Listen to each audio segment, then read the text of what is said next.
بسم اللہ الرحمن الرحیم۔ ہاں مجھے یاد ہے اچھی طرح سے، یہ بات سے مجھے ہمیشہ پریشان کیے رہتی تھی، لیکن پھر میں نے جب دیکھا کہ ہتھیار آپ پر بھی اسی طرح اثر کر رہے ہیں جیسے دوسروں پر، تو میں نے اسے محض اتفاق سمجھ کر بلا دیا تھا۔ ابتدا میں میرا خیال تھا کہ آپ میں کوئی خاص صلاحیت ہے کہ آپ ہتھیاروں کو جام کر دیتے ہیں۔ میں آپ سے پوچھتی تھی تو آپ اسے اتفاق ہی قرار دے دیا کرتے تھے، تو جب میں نے آپ پر فائرنگ ہوتے دیکھی اور دیکھا کہ آپ دشمن کی گولیوں سے بچنے کی کوشش بھی دوسروں کی طرح ہی کرتے ہیں، تو آپ کی بات پر یقین کر لیا تھا۔ لیکن اس انگوٹھی سے اس بات کا کیا تعلق ہے؟ یہ ذکر کیوں چھیڑا اس وقت آپ نے؟ فاطمہ نے پوچھا۔ بہت گہرا تعلق ہے اس بات کا اس انگوٹھی سے، وہ اس انگوٹھی ہی کا کرشمہ تھا بی بی کہ میں بے دھڑک برستی ہوئی گولیوں اور آگ اگلتے ہوئے ہتھیاروں کے سامنے سینہ تان کر چلا جاتا تھا۔ میرے سامنے آتے ہی وہ ہتھیار آگ اگلنا بھول جاتے تھے، ایسا لگتا تھا جیسے ان میں اچانک زنگ لگ گیا ہو اور ان میں سے نکلنے والی گولیاں جام ہو کر رہ گئی ہوں۔ میں نے جواب دیا، یہ کیسے ہو سکتا ہے یار؟ کیا اتنا ہی طلوع سمجھتے ہو تم ہمیں کہ ہم تمہاری ہر اوندھی سیدھی بات پر آنکھیں بند کر کے یقین کر لیں گے؟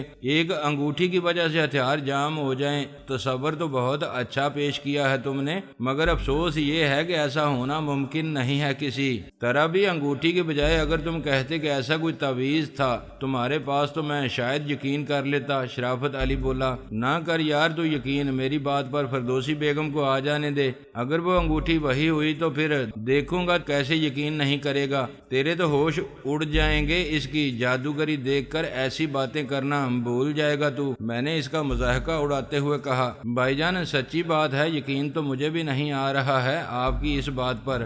آسیہ نے بھی مسکراتے ہوئے کہا۔ خان بولا، اور مجھے تو تمہارے اس مذاق پر ہنسی تک نہیں آئی۔ اگر یہ کوئی لطیفہ سنایا ہے تم نے تو بڑا بور لطیفہ تھا یہ۔ عالیہ بولی، آپ لوگ کچھ بھی کہتے رہیں لیکن یہ نہ کوئی مذاق ہے نہ لطیفہ، یہ ایک ناقابل یقین اور حیران کن حقیقت ہے۔ اسی لمحے فردوسی بیگم انگوٹھی لے کر واپس آ گئی۔ اس نے انگوٹھی کو میری طرف بڑھاتے ہوئے کہا، میں نے دیکھتے اسے پہچان لیا، وہ میری وہی گمشدہ طلسمی انگوٹھی تھی جو عالیہ نے گفٹ کی تھی مجھے۔ میں نے اس کے ہاتھ سے انگوٹھی لے کر مسکراتے ہوئے کہا، بے شک یہ وہی انگوٹھی ہے۔ لے بھائی شرافت علی، اب تو چاہے تو میری بات کی تصدیق کر سکتا ہے۔ وہ کس طرح بھائی؟ ذرا ترکیب بھی بتاؤ، کس طرح تصدیق ہو سکتی ہے اس کی؟ شرافت علی نے پوچھا۔ ارے تو بھی لگتا ہے اوپر سے خالی ہو چکا ہے بالکل۔ میرے بھائی ریوالور اٹھا کر گولی چلا مجھ پر، ابھی ہو جاتی ہے تصدیق۔ نہیں بھائی نہیں، میں یوں ہی مان لیتا ہوں، تمہاری بات، اپنی جان کو خطرے میں نہیں ڈالو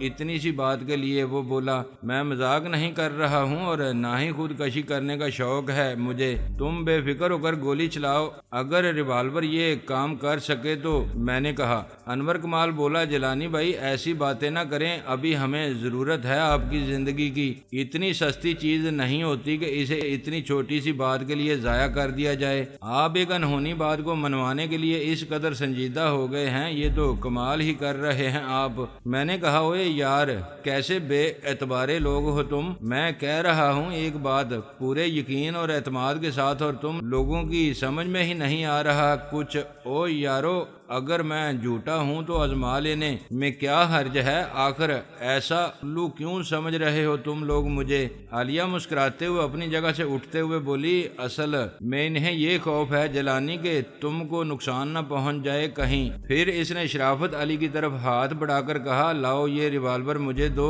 میں گولی چلا کر بتاتی ہوں۔ شرافت علی نے اسے گھورتے ہوئے کہا، لگتا ہے یا تو تم دونوں پاگل ہو گئے ہو یا احساس ہی نہیں ہے تمہیں کہ کس بات کے لیے ضد کر رہے ہو تم، یا پھر تم کسی طرح جیلانی کو بیوقوف بنانے میں کامیاب ہو گئی ہو اور اس طرح اس کی جان لینا چاہتی ہو۔ عالیہ نے کہا، اچھا تم یوں کرو، جیلانی انگوٹھی اتار کر سامنے فرش پر یا جہاں تم کہو رکھ دیتے ہیں، بلکہ تم خود ہی کہیں رکھ دو اپنے ہاتھ سے، اور پھر اسے نشانہ بنا کر گولی چلاؤ اس پر۔ اگر ایک بھی فائر تم اس کی طرف کرنے میں کامیاب ہو گئے تو جو تم کہو گے وہی انعام دوں گی میں تمہیں۔ بولو یہ تو منظور ہے نا؟ اس طرح تو کسی کی بھی جان کو خطرہ نہیں ہوگا۔ ہاں یہ بات ٹھیک ہے تمہاری۔ فاطمہ بولی آپ انگوٹھی ادھر فرش پر ڈال دیں جناب علی، میں چلاتی ہوں گولی اس پر۔ میں نے انگوٹھی کو اپنی انگلی سے اتار کر فرش پر ڈال دیا اور اٹھ کر شرافت علی کے پاس جا بیٹھا۔ اتنی دیر میں فاطمہ ریوالور نکال کر انگوٹھی کا نشانہ لے چکی تھی۔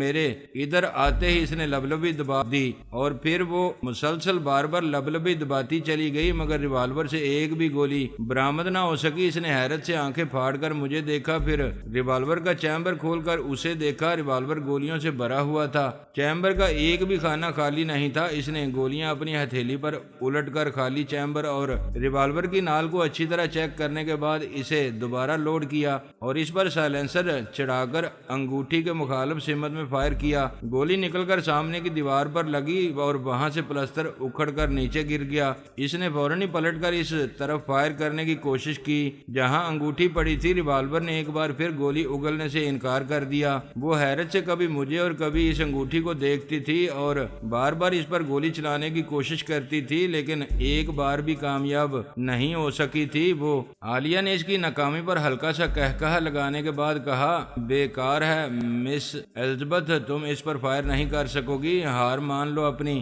پھر وہ شرافت علی کی طرف مڑ کر بولی، تم بھی حسرت پوری کر لو اپنی، دیکھو تمہارا ریوالور شاید کام کر جائے اپنا۔ شرافت علی کی حالت دیدنی تھی۔ اس گھڑی اس کی دونوں آنکھیں واہ تھیں اور منہ کسی مین ہول کی طرح کھلا ہوا تھا۔ عالیہ کے مخاطب کرنے پر اس نے چونک کر اسے دیکھا اور بولا، حیرت انگیز، ناقابل یقین حد تک حیرت انگیز، آنکھوں سے دیکھ کر بھی یقین کرنے کو جی نہیں چاہ رہا ہے۔ میں نے تو کبھی تصور میں بھی ایسی کوئی انگوٹھی نہیں دیکھی۔ میں نے آگے بڑھ کر انگوٹھی کو اٹھاتے ہوئے کہا، ایک سٹین گن دو ذرا مجھے۔ انور کمال نے جلدی سے دوسرے کمرے سے ایک سٹین گن اٹھا کر مجھے لا دی۔ میں نے انگوٹھی فاطمہ کو دے کر کہا، تم یہ انگوٹھی اپنی انگلی میں ڈال کر ادھر دیوار سے لگ کے کھڑی ہو جاؤ، تم دیکھو گی کہ ریوالور ہی نہیں سٹین گن بھی اس کے سامنے کوئی اہمیت نہیں رکھتی ہے۔ ان لوگوں کے دل سے خوف اب تقریباً ختم ہو چکا تھا اور اب میری بات انہیں قابل اعتبار لگنے لگی تھی۔ چنانچہ فاطمہ نے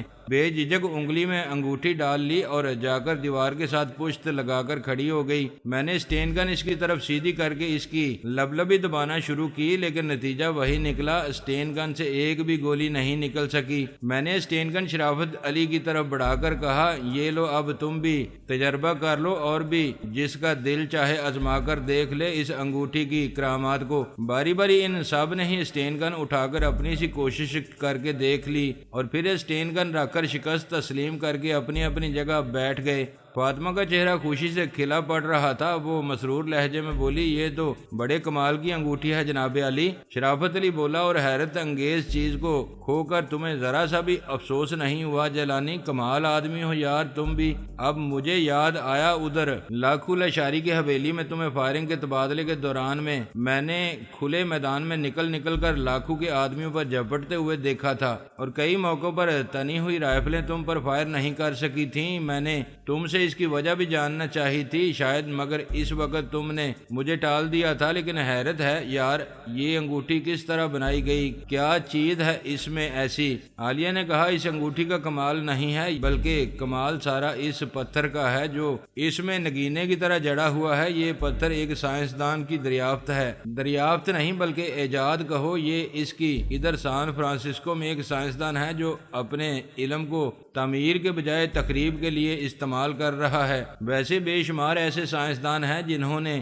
اپنے علم اور تجربات سے انسانیت اور انسان کو فائدے پہنچانے کے بجائے اسے ساری دنیا کو ڈرانے، سہمانے اور خوفزدہ کر کے اپنے سامنے جھکائے رکھنے کے لیے استعمال کیا ہے اور ابھی کر رہے ہیں۔ یہ جدید ترین اور مہلک ہتھیار ایسے ہی سائنسدانوں کی ایجاد ہیں۔ انہوں نے ایسی بھیانک اور تباہ کن ایجادات کے ذریعے اپنے اپنے ملکوں کو دنیا بھر میں کھلی غنڈہ گردی کی چھوٹ دے کر اپنے لیے قانون کا تحفظ حاصل کر لیا ہے۔ اب ان پر کوئی انگلی اٹھانے کی جرت نہیں کر سکتا۔ حکومتوں کے علاوہ کئی ممالک میں ایسے بھی بہت سے سائنسدان موجود ہیں جو جرائم پیشہ افراد کی کئی بین الاقوامی تنظیموں کے لیے کام کر رہے ہیں۔ وہ ان کے لیے چھوٹے چھوٹے مگر انتہائی خوفناک ہتھیار بنانے میں مصروف ہیں اور نت نئے تجربات کر کے ان ہتھیاروں کو ناکارہ بنانے کے لیے بھی سر توڑ کوششوں میں مصروف ہیں۔ ایسے ہی ایک سائنسدان نے مختلف قسم کی بہت ساری دھاتوں کو ملا کر یہ پتھر بنا دیا ہے جو اس انگوٹھی میں جڑا ہوا ہے۔ اس سے دمن نے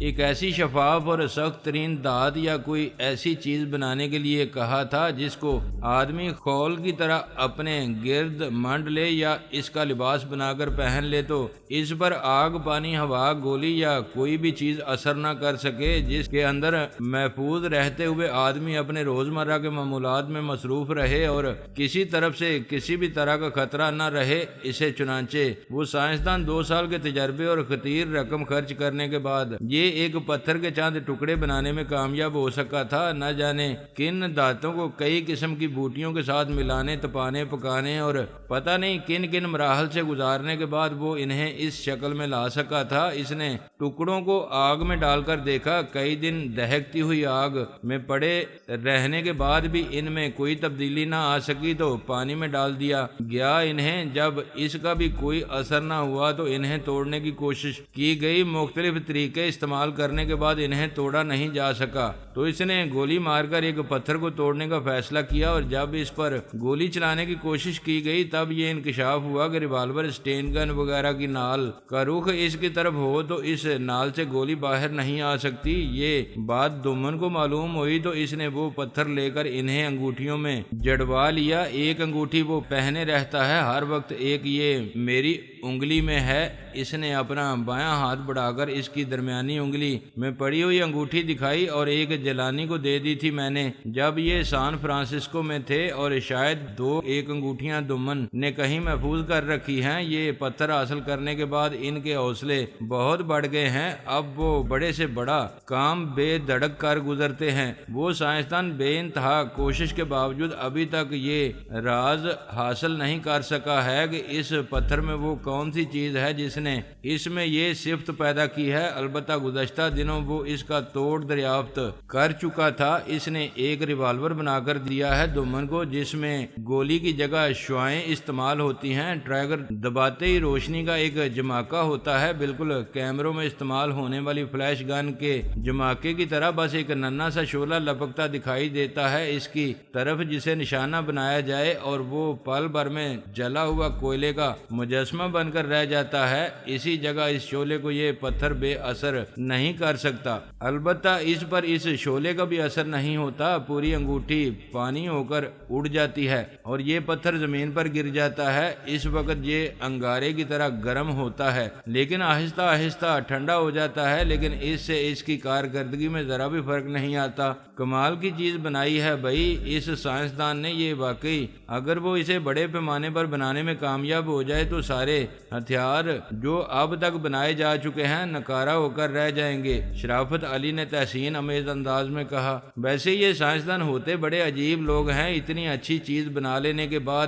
اسے وہ شعاعیں پھینکنے والا پستول بنانے کی کیا ضرورت تھی؟ کیسا شخص ہے وہ، ایک ہاتھ سے زندگی دیتا ہے اور دوسرے ہاتھ سے موت تقسیم کرتا ہے۔ انور کمال نے برا سا منہ بنا کر کہا، اور عالیہ بیگم جب تمہیں یہ معلوم تھا کہ دمن کے پاس ایسا پستول بھی ہے جو اس انگوٹھی کا اثر قبول نہیں کرتا اور پل بھر میں آدمی کو کوئلہ کر دیتا ہے تو تم نے اس انگوٹھی کا ذکر ہی کیوں کیا تھا؟ اب اس کی دمن کے سامنے حیثیت ہی کیا رہ گئی ہے؟ یہ اس کے مقابلے میں دفاع تو نہیں کر سکے گی نا میرا، جبکہ میرے پاس ایسی کوئی چیز نہیں ہے جو اس کی انگوٹھی کو بے اثر کر سکے، میں نے عالیہ سے کہا۔ عالیہ کے جواب دینے سے پہلے ہی فاطمہ بول پڑی، اس سے کیا فرق پڑتا ہے؟ یہ انگوٹھی دمن کے علاوہ تو ہر شخص کے ناگہانی شر سے محفوظ رکھے گی۔ آپ کو رہا دمن کا مسئلہ تو ہو سکتا ہے اس سے کسی خونی مقابلے کی نوبت ہی نہ آ سکے، کیوں عالیہ؟ ٹھیک کہا ہے نا میں نے؟ عالیہ بولی، ہاں کیوں نہیں، میں نے وعدہ کیا ہے آپ لوگوں سے انہیں سمجھا بجھا کر اس ناپاک ارادے سے باز رکھنے کی کوشش کرنے کا، تو میں اپنی سی ہر کوشش کروں گی، ویسے جو اللہ کو منظور ہو۔ آپ لوگ دعا کریں میری کامیابی کی، ہماری دعائیں تمہارے ساتھ ہیں۔ میں نے کہا، پھر پوچھا، مجھے معلوم ہوا ہے دمن آج آج کل درہ خیبر کے اس طرف افغانستان سرحد کے قریب کسی جگہ ہیروئن تیار کرنے والی کوئی فیکٹری چلا رہا ہے، تم بھی شاید اس کے ساتھ ہی تھی۔ ہاں یہ اطلاع صحیح ہے تمہاری، عالیہ مسکراتے ہوئے بولی، اس کا مطلب ہے اب تم خاصے وسیع ذرائع کے مالک بن چکے ہو۔ ہاں یہ صحیح ہے، اب میں وہ گاؤں تم لوگوں سے بچنے کے لیے چھپتے پھرنے والا جیلانی نہیں رہا ہوں، اور یہ بات بھی تم سمجھا دینا اس دمن کو اپنے ملک چھوڑ کر بھاگنے پر تو میں نے اسے اس وقت بھی مجبور کر دیا تھا جب وہ اور قانون دونوں ہی میری جان کے لاگو رہتے تھے اور میرے ساتھ آبی اور خدا کے سوا کوئی نہ تھا، اوپر وہ تھا اور نیچے آبی۔ اس وقت اپنے سائے سے بھی چکنا رہنا پڑتا تھا مجھے، اس کو بتا دینا اب وہ مجھ سے الجھنے کی کوشش کرے گا تو مصیبت ڈال دوں گا، میں اس پر دنیا سے بھاگنے پر مجبور کر دوں گا۔ میں نے عالیہ سے کہا، اور یہ جو تم یہاں آئی ہو تو کیا دمن نے بھیجا ہے تم کو یا بس یوں ہی اپنی مرضی سے چلی آئی ہو؟ آنا تو میں خود ہی چاہتی تھی لیکن کوئی معقول بہانہ ہاتھ نہیں آ رہا تھا میرے، پھر دمن نے کام بتا دیا اور مجھے موقع مل گیا آنے کا۔ میں یہی معلوم کرنے کے لیے آنا چاہتی تھی کہ تم نے اور لیزی نے کیا کچھ کیا ہے اور کیا کر رہے ہو تم لوگ۔ ہمیں جو رپورٹیں مل رہی تھیں وہ میرے لیے قابل اطمینان نہیں تھیں، ان میں یہ ذکر بھی نہیں کیا گیا تھا کبھی کہ لیزی تنظیم سے باغی ہو چکی ہے۔ تمہارے بارے میں صرف یہ اطلاع بھیجی گئی تھی کہ جیرالڈ نے تمہارے ساتھ حد تک امیز رویہ اختیار کر رکھا تھا جس کی وجہ سے تم اس کے خلاف ہو گئے۔ تم دونوں کے درمیان باقاعدہ جنگ شروع ہو گئی جس سے نقصان تنظیم کو پہنچ رہا ہے۔ پھر پتہ چلا کہ تم نے کچھ لوگوں کے ساتھ جیرالڈ کے تعاقب میں تنظیم کے ایک اہم اور خفیہ اڈے پر پہنچ کر اسے تباہ کر دیا ہے جس سے تنظیم کو بہت بڑا نقصان اٹھانا پڑا ہے۔ لہذا لیزی نے اس جھگڑے کو نپٹانے کے لیے جیرالڈ کو زہر کا انجیکشن دے کر ختم کر دیا ہے کیونکہ اس ساری بربادی کا اصل ذمہ دار وہی تھا۔ اس کے بعد صرف یہی خبریں ملتی رہی کہ تم ہنوز ناراض ہو اور تمہیں منانے اور دوبارہ تنظیم میں شامل کرنے کی کوشش کی جا رہی ہے۔ فاطمہ نے عالیہ سے کہا، عالیہ ایک بات کا خیال رکھو، جب تمہیں معلوم ہے کہ میرا اصل نام لیزی یا الزبتھ نہیں فاطمہ ہے اور اب میں کھل کر تنظیم کے خلاف میدان میں اتر چکی ہوں تو اب تم مجھے یہودیوں کے دیے ہوئے نام لیزی یا الزبتھ سے مخاطب نہیں کیا کرو۔ فاطمہ کہا کرو، مجھے صرف جس نام سے تم مخاطب کر رہی ہو یہ گالی لگتا ہے مجھے۔ اوہ سوری، مجھے معلوم نہیں تھا تم نے اب یہ نام ترک کر دیا ہے، آئندہ خیال رکھوں گی اس بات کا۔ عالیہ معذرت کرتے ہوئے بولی، دمن نے تمہیں کیا کام بتا کر بھیجا تھا کراچی؟ میں نے عالیہ سے اپنی گفتگو کا سلسلہ دوبارہ جوڑتے ہوئے پوچھا۔ انہیں تمہاری طرف سے فکر ہی رہتی ہے ہر وقت آج تک نے تو ان کے پاکستان آنے کے بعد بھی کوئی تمہارے خلاف رپورٹ نہیں بھیجی تھی، لیکن یہاں دیگر ذرائع سے ان تک جو خبریں پہنچیں وہ خاصی تشویشناک تھیں۔ کشمیر خان نے شکایت کی تھی کہ تم نے اس کے آدمی کو بھی غائب کر دیا ہے۔ دمن کے جو پرانے ساتھی یہاں ہیں انہوں نے خبر دی تھی کہ تمہاری اصل جنگ آئزک کے خلاف ہے اور تم نے شرافت علی کا بھی تعاون حاصل کر لیا ہے۔ کچھ اور لوگ بھی ہیں تمہارے ساتھ اور آئزک اب تم سے چھپتا پھر رہا ہے وغیرہ وغیرہ۔ یہ خبریں ملنے کے بعد انہوں نے مجھ سے کہا کہ میں کراچی آ کر صحیح صورتحال معلوم کر کے انہیں رپورٹ دوں۔ عالیہ نے بتایا، یہاں آنے کے بعد تم اسے رپورٹ بھیجنے کے بجائے خود بھی یہاں جہاد میں شریک ہو گئی۔ میں نے مسکراتے ہوئے کہا، یہ تو میری خوش نصیبی ہے، مجھے اپنے گناہوں کا کچھ بوجھ ہلکا کرنے کا موقع مل گیا اور شکر گزار ہوں میں اپنے رب کی کہ اس نے یہ موقع عطا کیا۔ مجھ جیسی معصیت کار کو خدا دمن کو عقل دے اور وہ بھی سیدھی راہ پر آ جائے تو میں سمجھوں گی کہ مجھے اس دنیا ہی میں جنت مل گئی ہے، لیکن لگتا ہے یہ میری آرزو پوری ہونے کے لیے نہیں ہے شاید۔ وہ اداسی سے بولی، دل چھوٹا نہیں کرو، نا امید نہ ہو اس رب دو جہان کی ذات سے، وہ اگر چاہے تو کچھ بھی ناممکن نہیں ہے۔ میں نے اسے تسلی دی۔ عالیہ کو اسی رات کی فلائٹ سے پشاور جانا تھا لہٰذا وہ ہم سے رخصت ہو کر چلی گئی۔ اس کے جانے کے بعد فاطمہ نے کہا، جناب علی یہاں کا قصہ تو ختم ہو گیا، اب آپ لاہور کب چل رہے ہیں؟ میرا تو خیال ہے یہاں بیکار وقت ضائع کرنے کے بجائے جلد از جلد روانہ ہو جانا چاہیے۔ میں نے شرافت علی سے کہا کیا خیال ہے تمہارا؟ تم چلو گے ہمارے ساتھ یا بس یہیں تک ساتھ تھا ہمارا تمہارا؟ کیسی بات کرتے ہو یار جیلانی، ایسا سمجھتے ہو تم مجھے؟ اب تو یہ زندگی بھر کا ساتھ ہے دوست، جب تک زندہ ہوں اس وقت تک تو تمہارا ساتھ نہیں چھوڑوں گا۔ یوں بھی یہاں اب رکھا ہی کیا ہے میرے لیے؟ دنیا تو بہت کمالی اور نتیجہ بھی دیکھ لیا اس کا، اب کچھ عاقبت سدھارنے کے کام ہی کر لینے دو، میرے نامہ اعمال میں کچھ تو نیکیاں لکھوا دو یار، اس نے درد بھری آواز میں کہا۔ میں بھی آپ کے ساتھ چلوں گا جیلانی بھائی، مجھے چھوڑ کر جانے کی بات نہیں کریں گے آپ؟ انور کمال جلدی سے بولا۔ ٹھیک ہے بھائی ضرور چلو، مجھے کیا اعتراض ہے، میں نے انور کمال سے کہا، پھر خان کی طرف متوجہ ہو کر پوچھا اور تم کیا کہتے ہو خان؟ چلنے سے مجھے بھی انکار نہیں ہے کوئی، لیکن ذرا وقت لگے گا مجھے، کیونکہ یہاں جو کاروبار پھیلا رکھا ہے میں نے اس کا بھی کچھ نہ کچھ انتظام تو کرنا ہی پڑے گا۔ اگر کچھ دن رک جائیں تو میں ضرور چلوں گا آپ کے ساتھ، خان نے جواب دیا۔ اندازاً کتنے دن لگیں گے تمہیں اپنے معاملات کا بندوبست کرنے میں نے دریافت کیا۔ یہی کوئی 2 یا 3 ہفتے تو لگ ہی جائیں گے اس کام میں، خان نے جواب دیا۔ 2-3 ہفتے؟ میں نے حیرانی سے کہا، یہ تو بہت ہوتے ہیں یار، اتنے دن ہم یہاں بیکار پڑے رہیں گے؟ نہیں بھائی، پتہ نہیں اتنے دن میں حالات کیا رخ اختیار کر جائیں، کراچی میں تنظیم کے خاتمے کی اطلاع ان کے ہیڈ کوارٹر کو ہو جائے گی تو وہ خاموش تو نہیں بیٹھ جائیں گے، اتنے بڑے نقصان کو چپ چپاتے تو برداشت نہیں کر لیں گے وہ۔ میں چاہتا ہوں اس سے پہلے کہ وہ یہاں کسی اور شخص کو بھیج کر دوبارہ اپنے قدم جمانے کی کوشش کریں، انہیں لاہور سے اپنی جڑیں اکھڑ جانے کی اطلاع مل جائے، اسی دوران ہم دمن کا قصہ ختم کر دیں۔ متواتر ایسی تباہ کن خبریں انہیں پہنچیں گی تو شاید وہ ادھر کا رخ نہ کریں، پھر ایک لمبے عرصے کے لیے ہمارے ملک کا خیال دل سے نکال دیں۔ ایک بار ہم نے انہیں بری طرح اکھاڑ دیا، اگر یہاں سے تو دوبارہ قدم جمانے پر برسوں لگ جائیں گے ان کو،